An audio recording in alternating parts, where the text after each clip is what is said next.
Hello, everyone. Welcome back to yet another political episode. So, you probably clicked on this video expecting to hear about a the superintendent of public instruction in California, the former superintendent that sadly passed away. However, we cannot go and ignore this death. We aren't going to be covering this death because Mr. Donald Payne Jr. is a congressman who was elected in a district, as you know, in the United States House of Representatives. And if he did run in some elections, like in like a U.S. senator or governor said race, then we could cover him. But unfortunately, since his electoral history is only seems to be in the said House of Representatives from the said 10th district, it is kind of hard to cover his electoral history. So because of that, we will not be covering Donald Payne Jr.'s electoral. There will not be a video about Donald Payne Jr. However, we can't ignore him. He's a very special guy. I think his his his death has been made more of a news than the superintendent's death. But we're going to go ahead and talk about. But before pushing him, we're not going to push him aside. We're going to go ahead and say, you know what? We're going to be respectful and say we have our reasons why we can't do a video on him. But we can talk about him. We can acknowledge his death. He unfortunately died from a heart attack.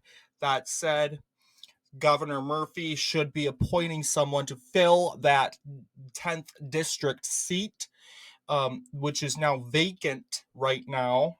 And there should be a special election, which Democrats, I'll tell you, will win because this district is Newark, which is the biggest city, I want to believe. Newark, New Jersey, which is in Essex County, which is the bluest county in New Jersey. Like, we Republicans don't need to try. This is not worth it. I mean, we would love to have someone to flip the seat, but it's just not possible unless you send Chris Christie in there. This is very well a blue district, 77% Democrat. So we should take a look at the 10th district. Yes, 77.6% for Democrats. So, yeah, there will be a special election. Democrats will bounce and say, "We did it! We defeated Republicans again," even though it's just a stronghold of theirs. And we'll be like, "Oh, yeah, you did. Good job, I guess." But yeah. But anyway, we rest in peace, Donald Payne Jr. We will now jump to what I kind of was surprised, another tragedy today, and that was the death of Delaine Eastin. And Delaine Eastin, she was only 76 before passing away on the 23rd. Yeah, she died 2 days ago, but we can project that she has indeed succumbed and passed away. And unlike the congressman from the House of Representatives, Delaine Eastin has an electoral history. She ran a state office in California, and I'll tell you, she was pretty popular. I think they're going to be talking about her a lot in California. But of course, we're talking about the congressman more because he was an incumbent politician in U.S. Congress. So what also amazes me is she also has a very simple electoral history. I'll tell you, Delaine Eastin was the type of Democrat that could win everything. We can go ahead and take a look at her electoral history. And she originally was from the California State Assembly, representing the 20th District, 1992 to 1994. But before that, she was also part of the 18th District from 1986 to 1992. She must have been redistricted. But yeah, she doesn't really have much of a electoral history, but then she was elected to the state superintendent of public instruction, and that office is education in California, right? Not every single state has a electable superintendent of public instruction. I think realistically it's called Secretary of Education, but in California, you get to elect the education superintendent. So 1994 California superintendent. There we go. It's just right there. And it was kind of interesting. Now, Delaine Eastin was the only Democrat in this election, and this is what probably helped her win overall.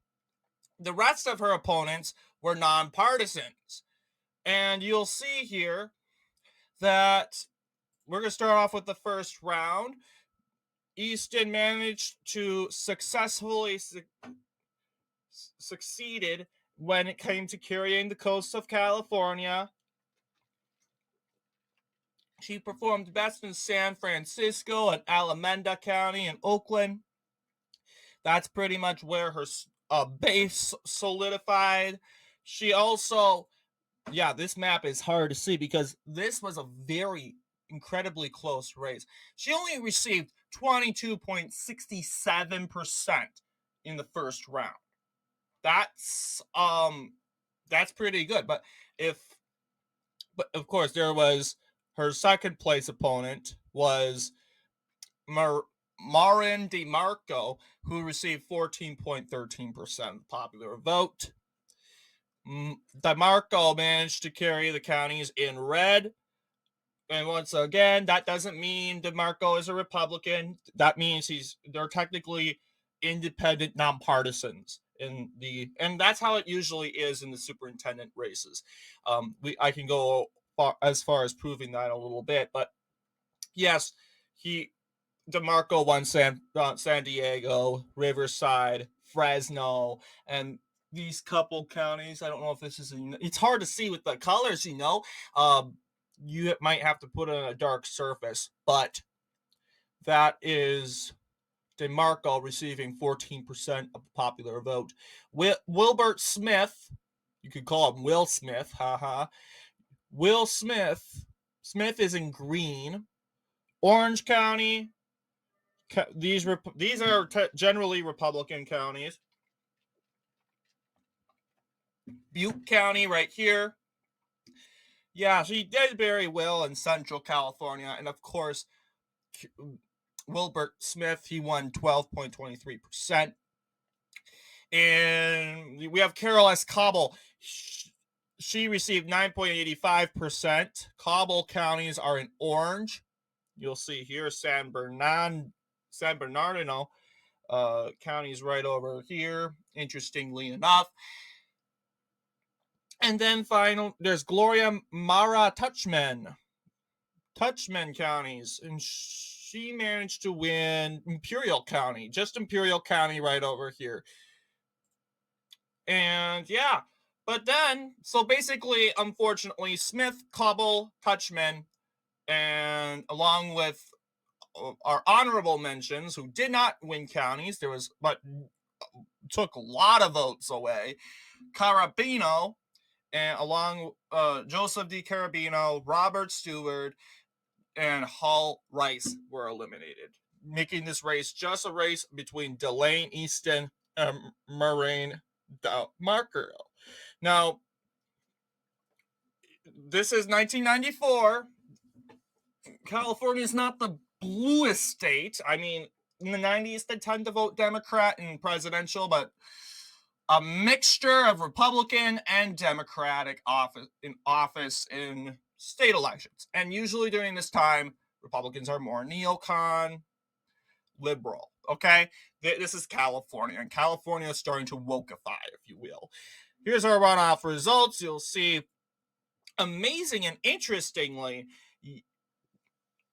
seeing that this is a nonpartisan election, technically, with DeMarco not being a Republican. I don't know if he really is. Republicans didn't get out and vote. Maybe he is allegedly more conservative, but that is why we saw Eastin do very well in this area, which we could say, oh, that's more Republican. I would disagree. I would say this is one of the most conservative counties. They went for Eastin. You'll see this county right over here. It went for Eastin.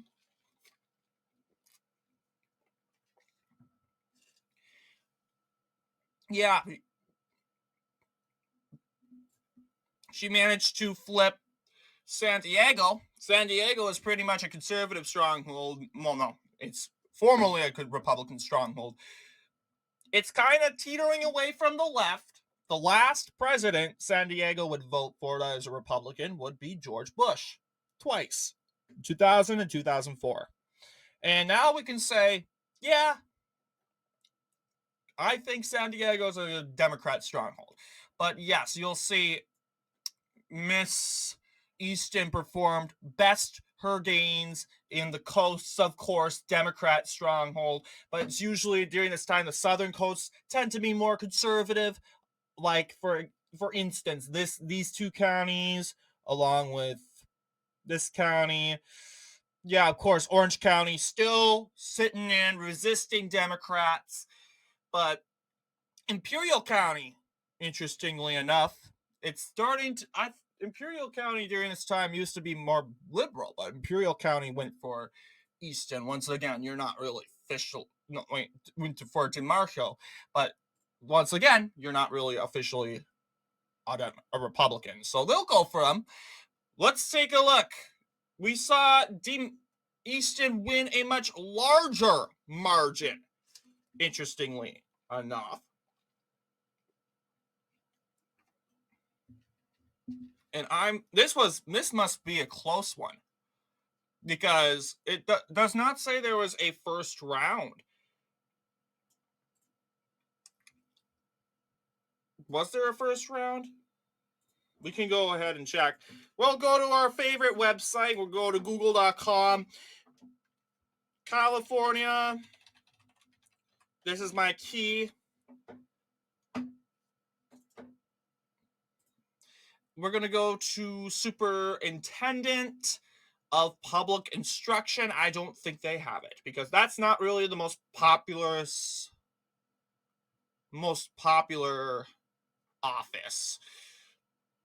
But that is fine. I'm just wondering if there was a primary, open primaries. This is insurance.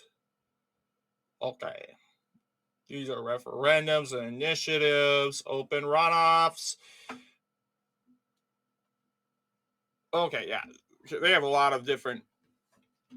We're just going to say superintendent. Okay.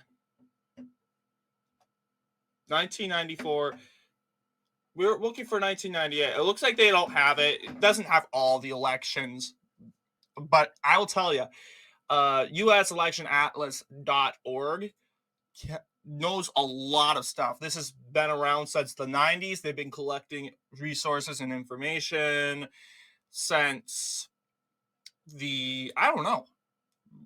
They've been since the not early 2000s, late 90s. But yeah, they've went all the way back to look at elections that are unknown. That's why we have a lot of lieutenant governor elections all the way to 1800s. But yes, they're a great source to look at. They even have the percentage numbers. A good example. I'm not going to click on it, but they also have the percentage numbers of the counties of how aggressively they voted. But back to the business here, you'll see once again Gloria Mata Touchman. I think Touchman ran. And here's the funny thing. this boggles my mind. Gloria Mara Touchman. All right. But then we go and we see Gloria Mata Touchman. Is this the same person? Or am I losing my mind? Same person? I mean, are you guys related? I don't think you would be related. You would have the same amount. Well, I mean, it could be cultural, but I think it's coincidental that I think this could be a typo. Gloria Mata Touchman. It could be Mata or Mara. It's happened before. Yeah, Mata Touchman. Yeah, I think this is a typo back in 1994. It's supposed to be Mata, not Mara. But yes, Touchman went up to win this county, and Imperial County. Imperial County still sitting in for Republicans. I'm not even Republicans, independent, because once again, in the superintendent elections, these superintendent public instruction elections, there is no official party other than Delaine Eastin got the privilege to say, I'm a Democrat. Well, let's see. Yes, I think yes, you see Lean Lynch got away with declaring a ticket, but mostly it's independents that occupy. You see now Jack O'Connell, I think they've decided that, yeah, we're going to now only do nonpartisans in these elections. Yes, nonpartisan once again, but Tom Tullerson is officially a Democrat. Once again, Tom Tullerson, Marshall Tuck, nonpartisan. These are the runoff results. Their 2018 results. Yep. Tony Thurmond, he's a nonpartisan. Yeah, I think they used to do back in the 90s. In 1990s, Delaine Eastin got away with being a Democrat, but it must be like 2006 when they say, okay, actually, we need you guys to be independents now, because this is public instruction. I think this is dealing with schools and education. They to be non-biased, but to be honest, there are bias. I mean, you're always going to be a Democrat in the end of the day. But yes, Delaine managed to carry every county except for Imperial. This little county right here, can't really figure out what county that is. We can look that up. California counties.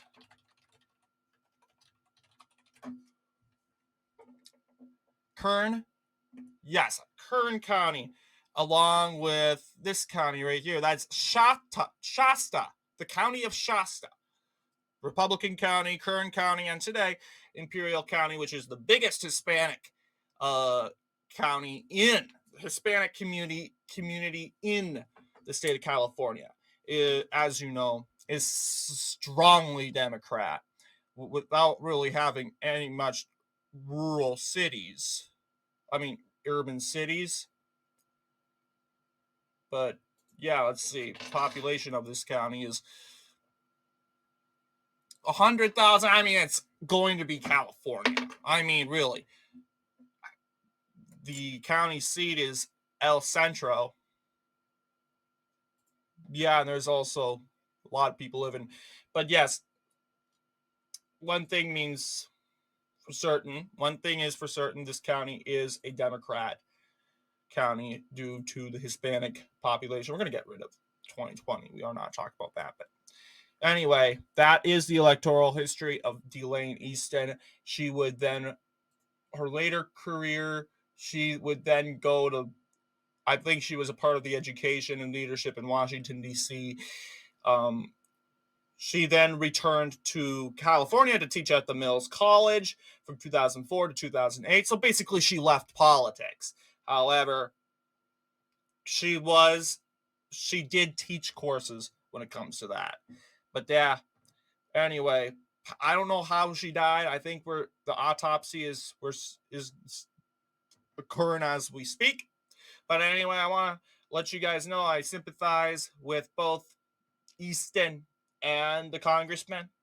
So far, this year is the year that Democrats died. I mean, seriously, we have gotten, this is almost May, and we have not a single Republican that have passed away yet. But anyway, let me know what you guys think. Rest in peace, Delaine Eastin. We give you all of our respect, and we'll see you all in the next political episode.